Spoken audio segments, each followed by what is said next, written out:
বৃষ্টির কারণে অনেক ক্ষয়ক্ষতি হয়েছে। পুকুরের আমরা যে জিলে মাছ চাষ করি, অনেক মাছ চলে গেছে। আর ফসলাদির কৃষি জমির অনেক ক্ষয়ক্ষতি হয়েছে। গত কয়েকদিনের টানা বৃষ্টিতে চাঁদপুরের ফরিদগঞ্জের টোরা মুন্সিরহাট এলাকায় জলাবদ্ধতার সৃষ্টি হয়েছে। এতে চরম দুর্ভোগে পড়েছেন এলাকাবাসী।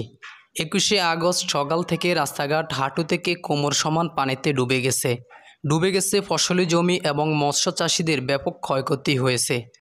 বিরাট ক্ষতি হয়েছে, কারণ মানুষের ঘর বাড়ি সব পানির তলে, তরু তরকারি সব নষ্ট হয়ে গেছে। মাছ, পুষ্করিণীর মাছ সব হয়ে গেছে, বিচ্ছিন্ন হয়ে গেছে। মাঠের মধ্যে ধান ফান আলি ফালাইছি, এগুলো সব তলাই গেছে।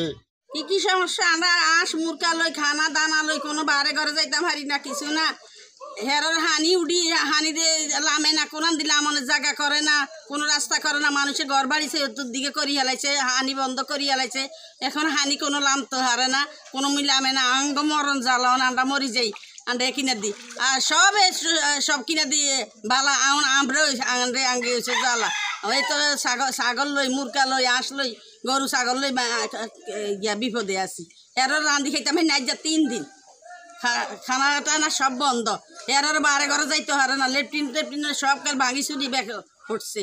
আঙ্গ এই বিপদে আমরা আছি। সরকার করছি, এক সরকার তো গেছি কিনে। চেয়ারম্যান মেম্বার এই দেশের ওনার কেউ নাই। নতুন নতুন ব্যাগ বার হয়েছে, নতুন সব যদি সহযোগিতা করে তো আমরা সহযোগিতাই। বৃষ্টির কারণে আমরা ঘরের থেকে ঘরে পানি, বাজার ঘাটে যাইতে পারি না, কোনো কিছু আনতে পারি না, খাইতে পারি না। আমাদের খুবই অসুবিধা। এই কয়দিন ধরে প্রচুর বৃষ্টির কারণে আমরা ঘর থেকে নামতে পারতেছি না। প্রচুর বৃষ্টি হইতেছে, এমন পানি উঠছে যে রান্না বান্না খুবই সমস্যা হইতেছে, সবার ঘরে পানি উঠে। জলাবদ্ধতার কারণে সকাল থেকে এলাকায় যান চলাচল ব্যাহত হচ্ছে। এছাড়া স্কুল এবং মাদ্রাসার শিক্ষার্থীদের চরম দুর্ভোগ পোহাতে হচ্ছে। বের হতে পারছেন না কর্মজীবী মানুষ, যেতে পারছেন না বাজারে জিনিসপত্র ক্রয় করতে সাধারণ মানুষ।